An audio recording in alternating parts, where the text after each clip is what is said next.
Wow, this weather is amazing. Totally amazing. The sun is warm, the water is cool. The I don't sand know. is hot. The sand is definitely hot.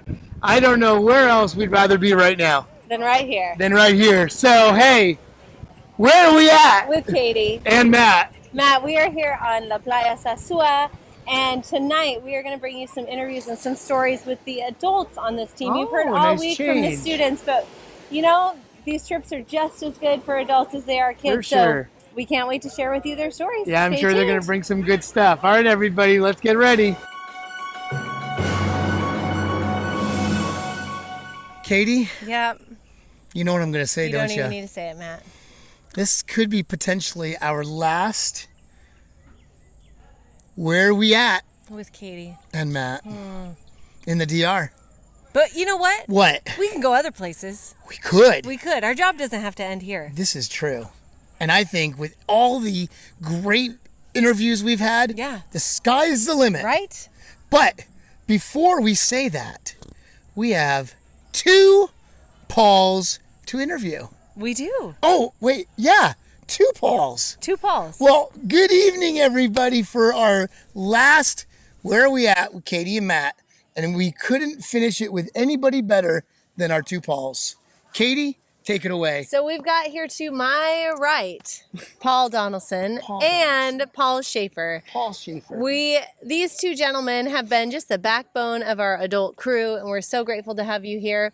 Paul is a teacher with Valor Christian School, and other Paul is a dad here with his son Elijah, who you've seen in one of our previous episodes. So for both of you, question for both of you, I'd love to just hear your perspective on how you have grown and what you've learned as a result of being on this trip. Yeah, it has been a really great trip. It's surprising that we're already at the end of it. The phrase that we've kind of floated around is that the days are long and that the week is short. When you're in the middle of it and you are on that basketball court scraping paint for hours on end with the sun beating on your back, it feels like a long time. But here we are at the end of it. All in all, I've just been absolutely blown away really by the kids. Yeah. That's been one of the things that's just been so consistent. I have to remind myself sometimes, these are kids that we're with. These are high school kids. You know, I was not out here doing these trips when I was in high school. And just the maturity that I've seen out of all of them, the growth that I've seen out of all of them over the course of the week has been really inspiring, seeing God move in each of their lives. Yeah. Paul, what about you? 2 Paul? I would echo that too. I mean, watching the kids, I don't know a lot of them, just Elijah and a few others, and watching them be unified in each of the tasks and to step out of their comfort zone. That's really what we talked about all week is, get out of your comfort zone and just to watch them, interact with the kids at the school. No one told them to. They just did that and came alongside each other and team building. And I think that encourages a lot. And I think it also encourages those who we're working with. Because they see that, they see us interact with godly love. They know that we're there doing this work. They may have asked themselves, why do we come from the United States down? But it's that working alongside the kids, and it's amazing. That's great. So other Paul, Dad Paul, I have a question for you. As a parent who's here with your child, Encompass takes a lot of teams of students from various schools or just groups of students together, and if you were to advise or talk to another parent who's just considering an opportunity to help their child grow, would this be something you would recommend?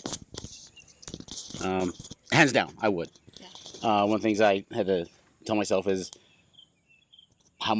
where I need to be the dad, where I need to be a leader, be more of a leader than a dad, and I probably didn't do so well on some of those. You did great. And so I think if a parent can go with their kid, that's amazing. Yeah. And so It's got to be cool to see what you see as a parent in your kid when you're here, because they're probably a totally different kid. Yeah, a little bit. Now, both of you have been on missions trips before. Paul, Dad Paul, you've been on missions trips all over the world. Can you compare this trip to some of the trips you've been on before?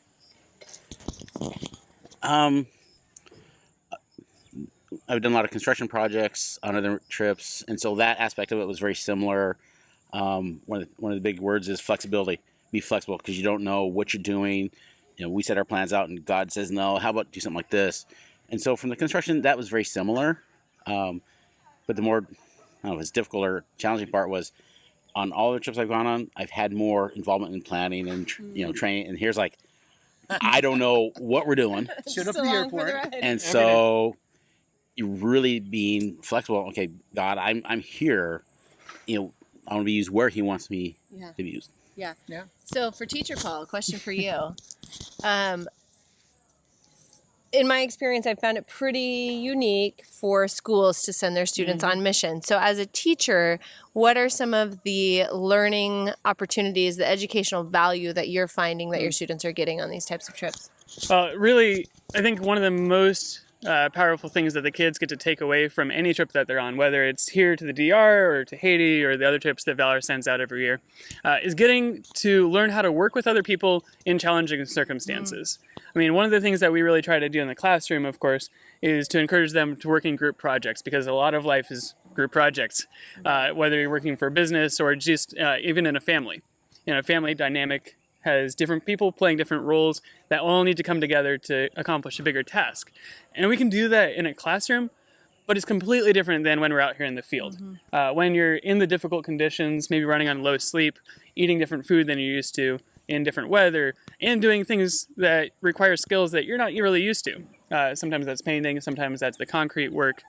It really encourages another whole level of flexibility than we could ever create in a classroom setting. And so getting to see my students who I've known for years take on these new tasks is just an absolute blast. And also just the relationships that we build. I become a lot closer to the kids when we come back, and they have that other level of having seen me in a different context. And so it just deepens our relationship, and I feel like I'm able to be a better mentor toward them, knowing them a little bit better as people and not just as students in my classroom. Very true. Great stuff. Yeah, go So, ahead. gentlemen, would you bring us home? One final thought, favorite memory, favorite experience that you've had this week here in the DR? Do you have one, Paul? Go first.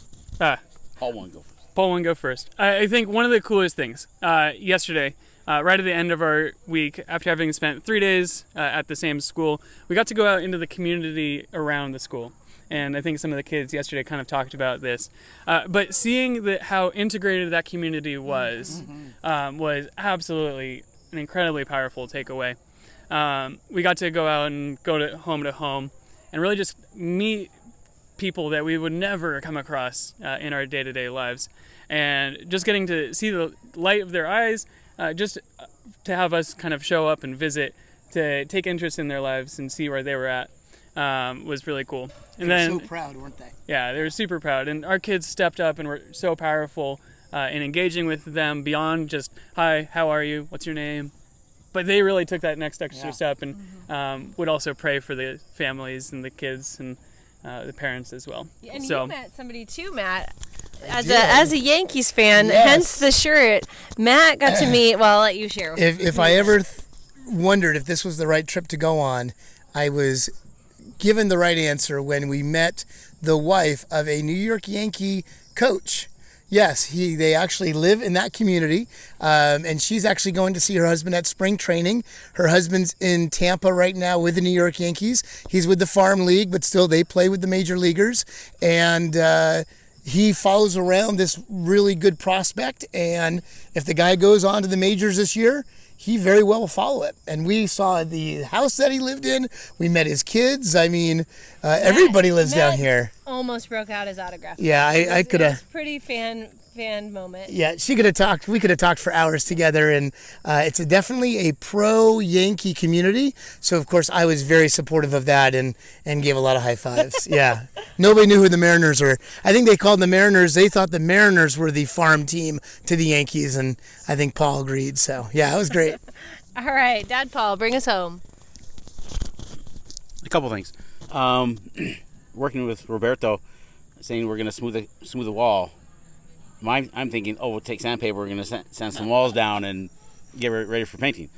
In DR, that's slap some concrete mix on the wall and smooth it out, and that's hard work.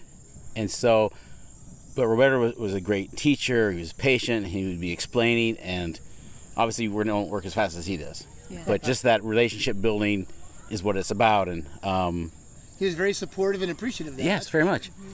And one more thing, talk about out of your comfort zone.